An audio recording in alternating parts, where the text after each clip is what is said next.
right, here we go. This is the 1973 SB-350. So it's a 73, as best I can tell because of Gibson's terrible record keeping. SB-350, which is a short scale. SB for solid bass. This was built the same construction as the EB, much more expensive EB3. It's a set neck, mahogany body.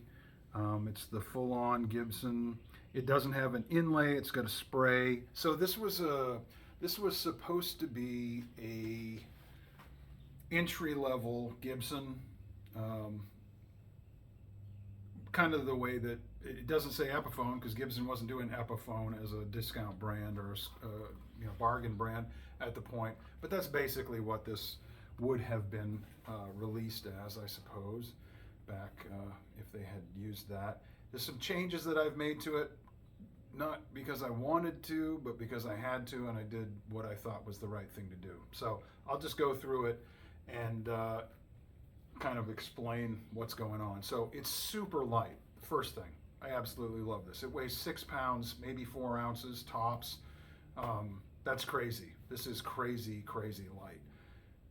Part of that is I had to replace one of the original tuners was broken. I might be able to rebuild it, but in the meantime, I had a set of these. These are Godo Rezo Light tuners and vintage style. I had them. They were 4 on a side, but you can actually adjust them to be to 2+2, which I did.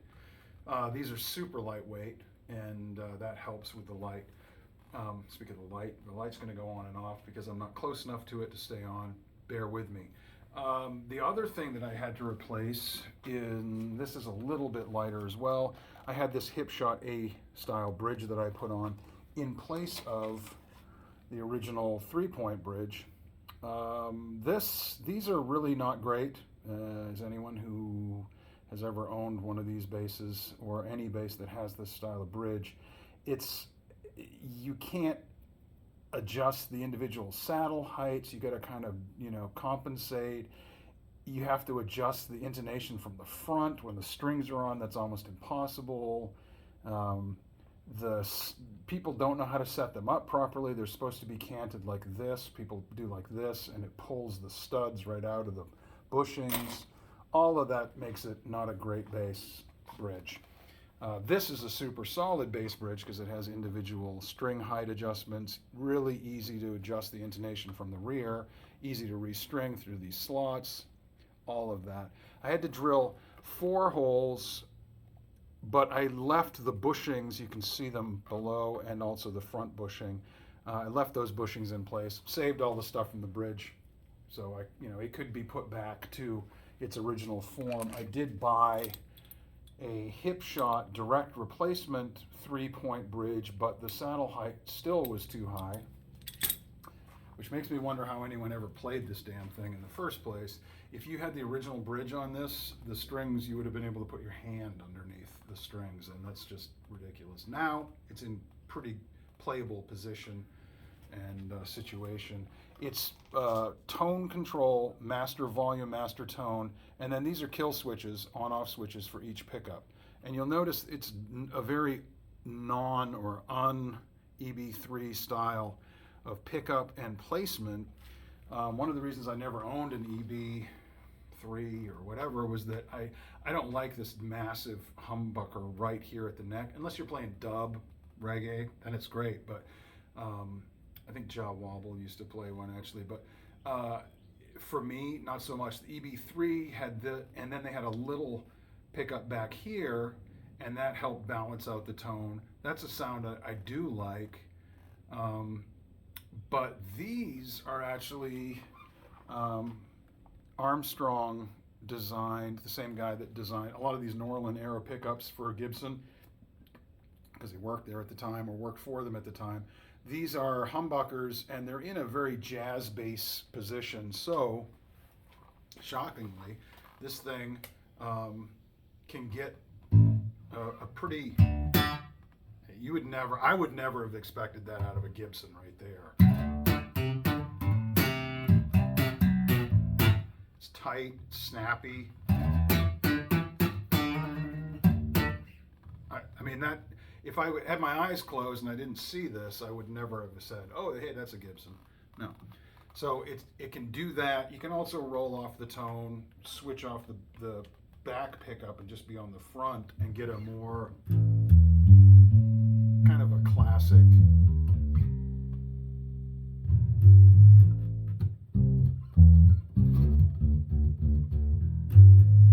you know, the sound that you expect from a Gibson, right? So, and actually the rear pickup soloed with the tone down.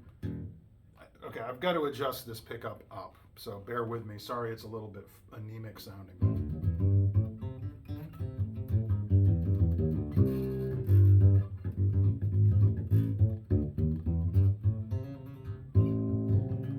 I mean, it's tight. It sounds pretty good. Both pickups on, tone rolled down.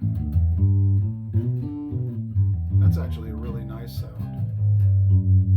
That isn't a nice sound because I wasn't looking what I was doing, but the with the tone up and both pickups on, I might roll it just a little bit, just cut it a little bit. Yeah, that's nice. I would never have expected this out of a Gibson bass, especially a vintage Gibson bass. Usually they're the opposite. Kind of reminds me, I had a RD Artist, and those pickups gave this, they could get so bright that it was like, ah, you know, too bright. This, not quite that bright, but damn close to it. I think it's a really usable range of tones. Something I would use. I love the idea of a kill switch, so that when I'm talking to you, I don't have to worry about making all kinds of noise. And or if I was playing a gig, when does that ever happen? I could just go click and do something, fiddle around, and then just be right back with my tone and my volume setting. That's actually really handy. It's got a lot of play wear, which I don't know if you can see that along the back of the neck, but that's all just worn. Smooth as a baby's buttocks. Great piece of Brazilian rosewood. I mean, it's so dark and delicious. I don't think, I mean, I've looked really carefully. I don't see any evidence of a neck break repair. That's always good. Although a good repair can make the neck even stronger than it was from the factory. Yeah, I don't know. There's not really, this is the first time I've played it, literally. I just finished putting it together and did that. Oh, I did have to, the truss rod was broken. That's why it has a Fender bullet truss rod nut, which it looks crazy, I know. But I figure it's kind of in keeping with all the madness that's going on with this thing. The standard nut, which I've got one right here, the standard nut, which is tiny compared to this thing, there's not enough thread contact for it to really work. So I had to actually auger out a little bit with a special tool, which is that right there. I had to actually auger it out a little bit so that I could use this. Someone had put this on already, but it didn't work because they didn't relieve enough. There wasn't enough relief for it to actually go in and make contact. So I put that in there. I put a bushing in there, and got it nice and tight. And it is tight. I mean, there's not a lot of extra space for truss adjustment, but I will say that this action as it sits right now is really good. I wouldn't want it any lower than this, and I tend to like a low-ish accent. I mean, action. It's not, no one that plays a modern, like, flat contour 5-string bass or something would pick this up and go, wow, that plays great. They'd probably hate it. But for a vintage bass, it's really good, I think, anyway.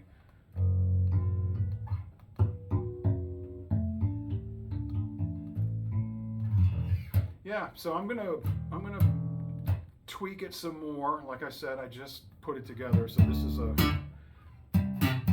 live without a net, horrible video, but I hope it's coming through. It's really clear and it's got really good sustain.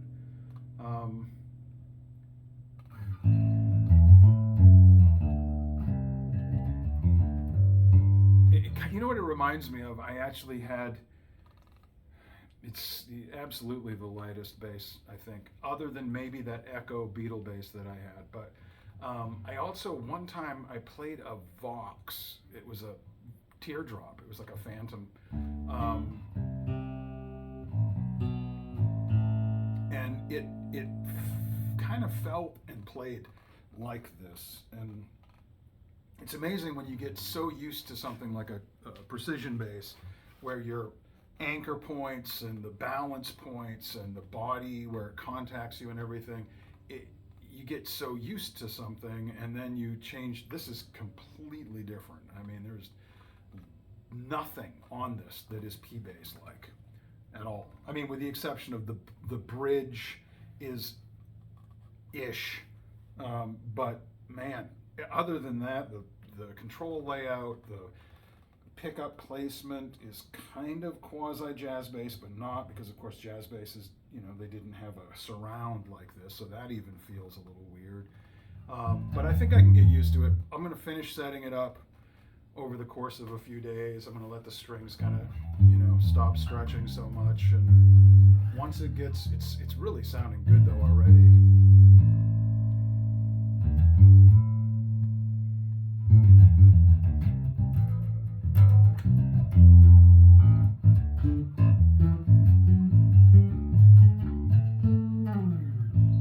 All right, so there you go.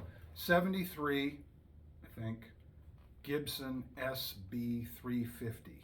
They made a 400, that was the 34-inch scale. This is the 350, which is the 30-inch scale, short scale. It looks walnut. It was originally cherry.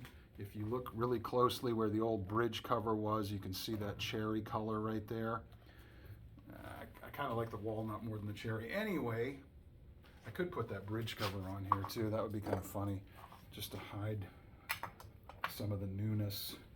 You know, put that old nasty, ooh, wow, caught in reverse, one-handed. Look at that funk on that son of a bitch, would you?